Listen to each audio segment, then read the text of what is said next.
Los pueblos indígenas del Salvador incluyen a los pueblos nahuas, pipiles, lencas, cacahuiras y maya chortí. Pero como señalaba el antropólogo Marc Chapin, en El Salvador los indígenas son invisibles. Marginados, se les mantiene alejados de la tenencia de las tierras, del poder político y de la base económica. No tienen voz, están físicamente presentes, pero son incorpóreos, como fantasmas. Un estudio reciente de hace algunos años, ¿verdad?, de la genética salvadoreña, arrojó un resultado, habría que ver, pero es interesante, que el 90% de los salvadoreños venimos de una madre indígena y solo un 5% tiene, digamos, otro origen que se determinó, un 3% de origen africano y otro 2% de origen europeo. Y es muy común en San Salvador, al preguntarle a cualquier persona, decir que, bueno, tal vez solo hay indígenas en Panchimalco o en Izalco, pero que en realidad se han terminado, etcétera. O sea, la gente no tiene una visión. Cuando estudiantes, adolescentes ven un elemento indígena, piensan que es de otro país.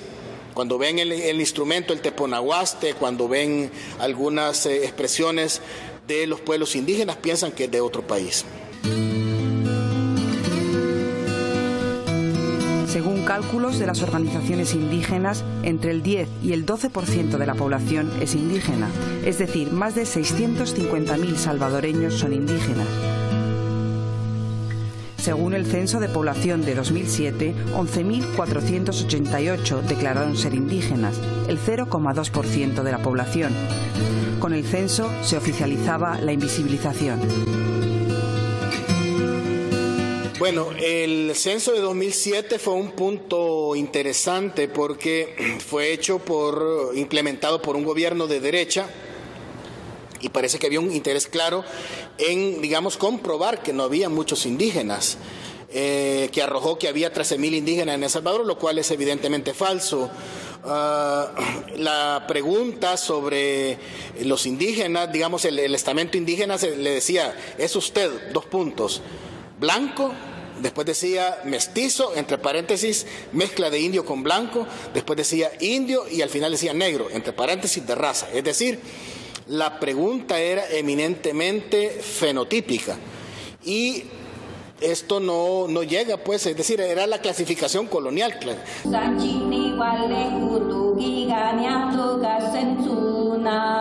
En Nahuizalco, Sonsonate, los domingos se reúnen los ancianos en la Casa de la Cultura Nahua y allí tratan de reconstruir su identidad. Con esta iniciativa, la organización CEDRA trata de fortalecer y mantener las expresiones culturales de los pueblos indígenas, como el uso del refajo, la falda indígena y su lengua, el náhuatl. Hace 2 generaciones que el náhuatl dejó de transmitirse. Son los abuelos los últimos que recibieron la enseñanza del náhuatl.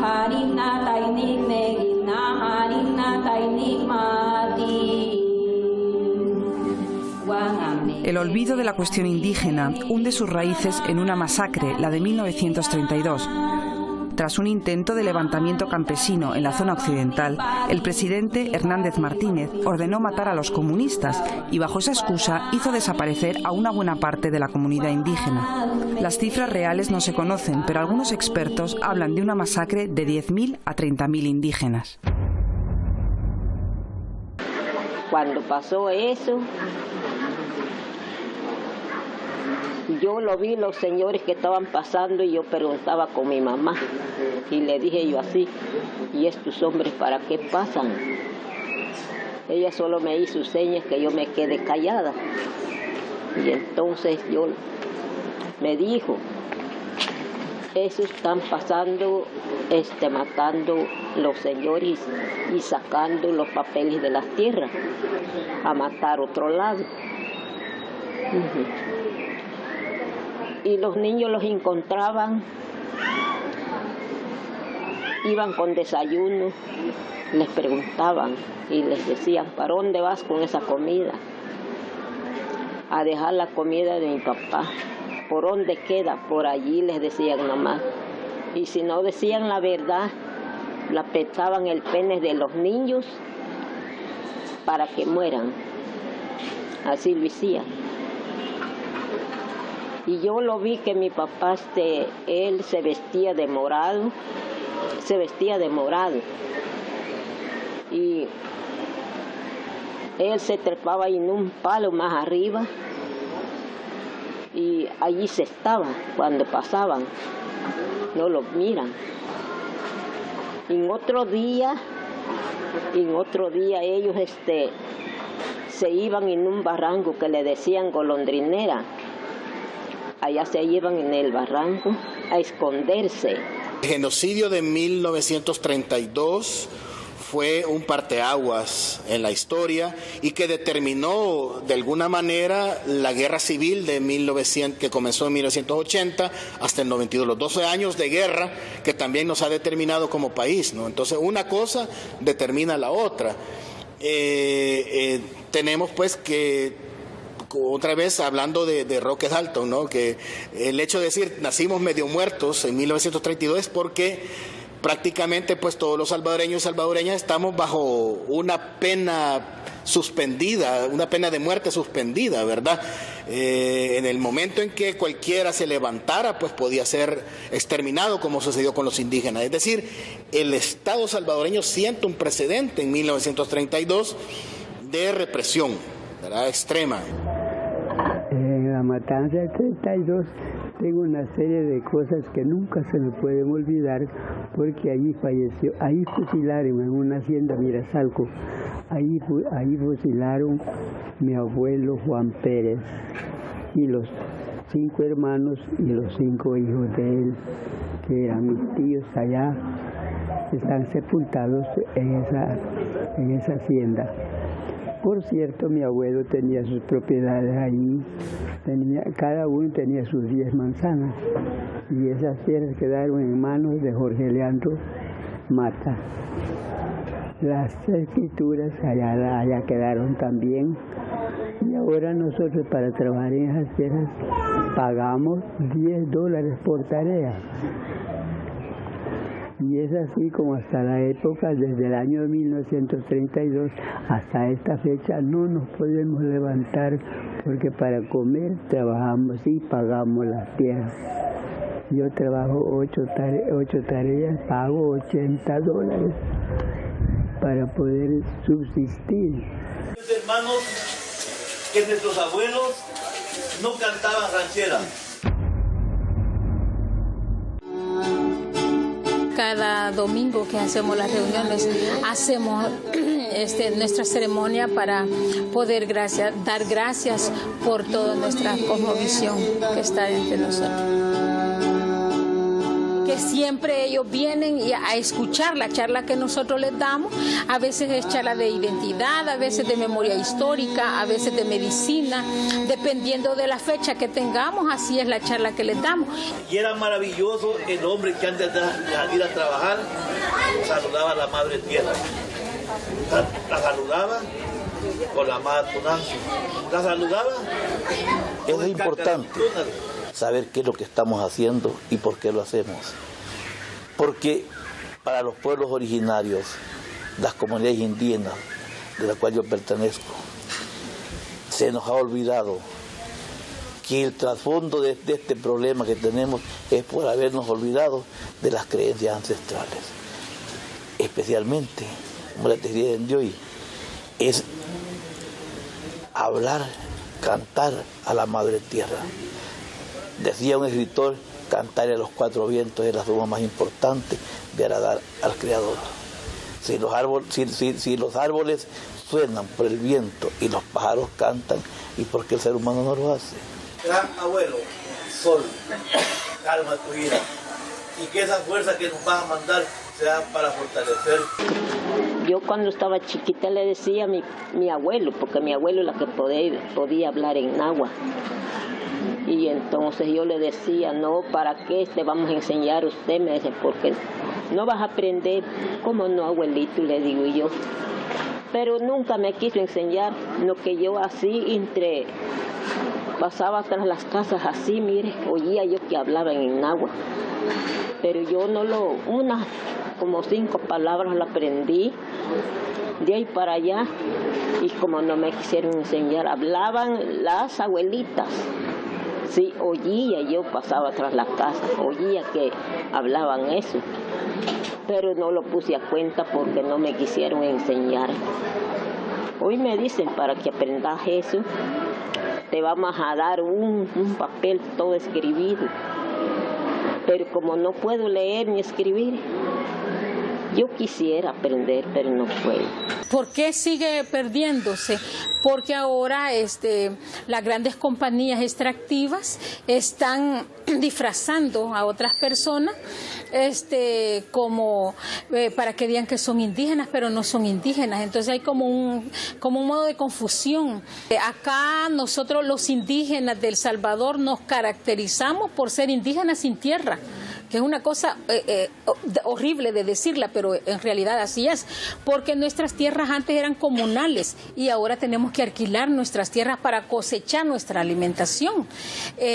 No podemos hablar de que hay tierras que están desocupadas, porque en este momento las tierras que eran de nosotros ahora están en manos de terratenientes. Entonces, la dificultad o la realidad del pueblo indígena en El Salvador es bien dura, porque ni siquiera los gobiernos tocan ese tema porque tienen temor a devolver las tierras que nos han pertenecido por años.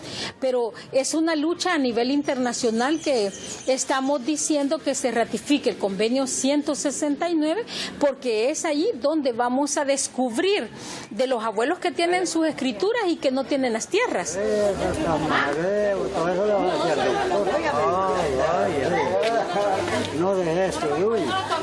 Y en El Salvador hay una empresa que está construyendo bastantes represas. Estamos hablando de unas 8 represas y estamos hablando de que hicieron una consulta. Entonces, dije consulta entre comillas. Entonces nosotros fuimos a esa consulta, dijimos que no estábamos de acuerdo porque conocemos del derecho a la información previa, libre e informada. Entonces, pero después de eso es que amenazaron, nos pidieron una cantidad de dinero los jóvenes de pandillas y les dijimos que no podíamos contar con ese dinero. Sí se les hizo la entrega de $300, pero hasta hace un año que se dejó pero ahora en abril otra vez quisieron otra vez atentar contra nosotros y el argumento es o nos apartamos de la lucha o...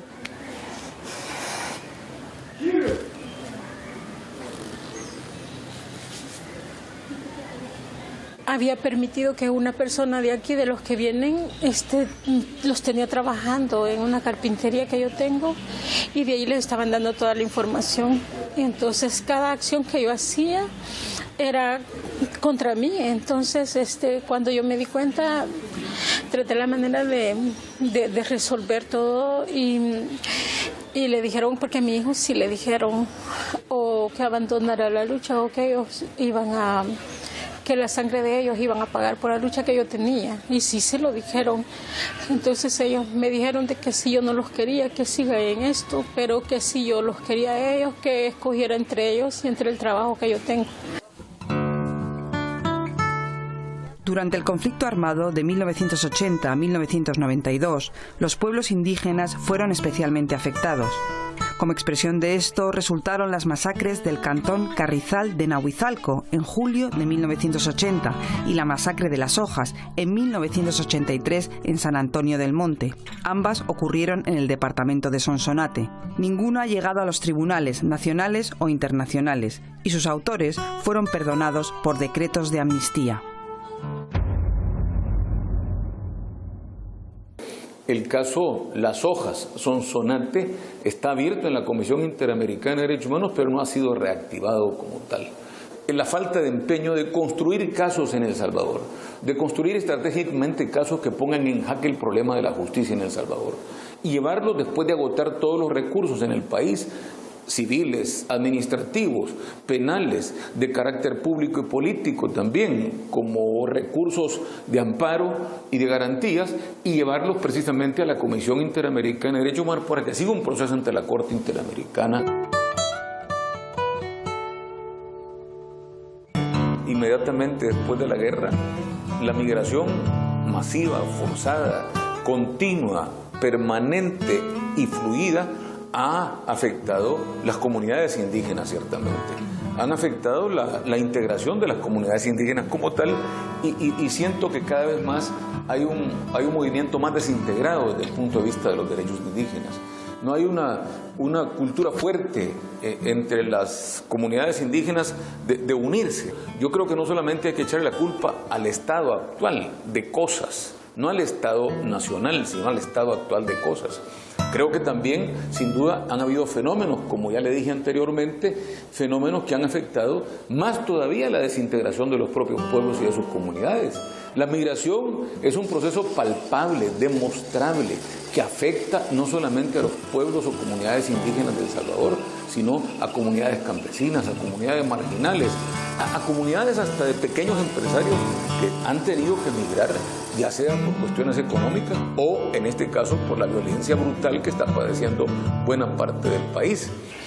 Mire, yo lo que le puedo decir es que luche por los jóvenes que van a estar aquí en el país. A mí me da una gran tristeza que todos los jóvenes están emigrando, porque para nosotros como indígenas nos están sacando de nuestros propios territorios. Entonces, es lamentable ver cómo los jóvenes ahora están yéndose para otras tierras donde no tenemos necesidad de hacerlo, porque estas son nuestras propias tierras. Un poco más de, ¿cómo le dijera? Porque también los jóvenes de pandilla, no es que ellos tengan del todo la culpa, sino que no hay trabajo, no hay una estabilidad económica, entonces se atacan entre los mismos hermanos.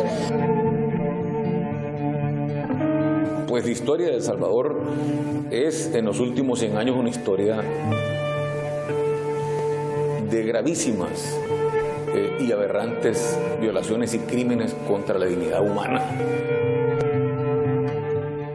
Tuve la dicha enorme de trabajar durante 3 años y 10 días para el arzobispo Óscar Arnulfo Romero y Galdames, coordinando el servicio jurídico para la asistencia legal de los casos que permanentemente, día a día, le llevaban campesinos, obreros, le llevaban mujeres destrozadas por la desaparición de sus hijos e hijas, le llevaban casos de matanzas campesinas, y que él debía comprobar de manera fehaciente para poder llevarlos, para proclamar su denuncia cada domingo.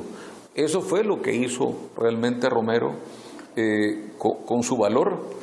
A media vida entregaron los hijos e hijas de los desaparecidos, torturados y asesinados, de los que fueron destrozados en las matanzas y en las masacres de la época, que recurrían precisamente a los servicios del único personaje, de la única personalidad que puso por encima hasta de los intereses de la Iglesia, la vida y la dignidad humana de nuestro pueblo. Para él la extrema pobreza era un delito grave de lesa humanidad. ¿Me explico? Y nadie lo ha configurado de esa manera, y fue adelantándose él a los presupuestos del derecho internacional. Para Romero, el problema de la pobreza era un crimen económico y social de lesa humanidad. Con una tasa de homicidios que supera a la de Honduras, El Salvador es uno de los países más violentos del mundo. Para habilitar las capacidades productivas, estimular la recuperación de la memoria y de la autoestima, la clave está en la educación. La poeta Inancín, profesora de náhuatl, Paula López, recientemente fallecida, se dedicó con entusiasmo a transmitir su lengua, el náhuatl.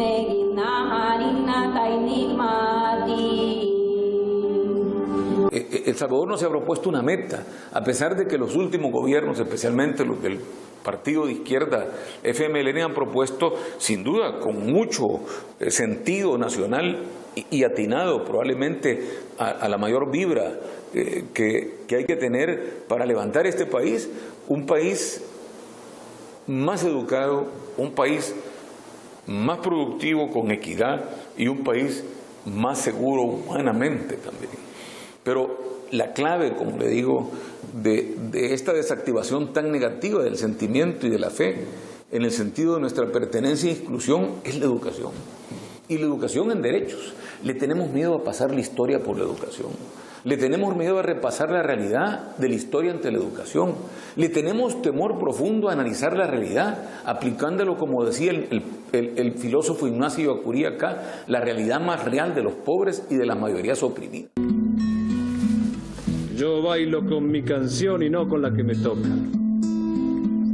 Yo no soy la libertad, pero sí el que la provoca. Con estos antecedentes de impunidad frente a las graves violaciones de derechos humanos, las poblaciones indígenas en El Salvador han vivido una clara y fuerte marginación. ¿Para qué voy a vivir de esclavo? Elegir. Yo siempre elijo más que por mí, por mi hermano. Y si he elegido ser águila fue por amor al gusano. Prefiero seguir a pie y no en caballo. Han pasado 83 años desde la masacre indígena de 1932 para que el Estado salvadoreño en 1910 reconociera la existencia de los pueblos indígenas. Sin embargo, el principal apoyo del gobierno a los pueblos originarios se reduce a actos protocolarios, cantar en náhuatl el himno nacional y ceremonias de cambio de estación. Doy la cara al enemigo, la espalda al buen comentario, porque el que acepta un halago empieza a ser dominado. El hombre le hace caricias al caballo para montarlo. Perdón si me propasé y me puse moralejo. Nadie puede dar consejos. No hay hombre que sea tan viejo. Me pongo el sol al hombro y el mundo es amarillo. Me gusta andar, pero no sigo el camino, pues lo seguro ya no tiene misterio. Me gusta ir con el verano muy lejos, pero volver donde mi madre en invierno.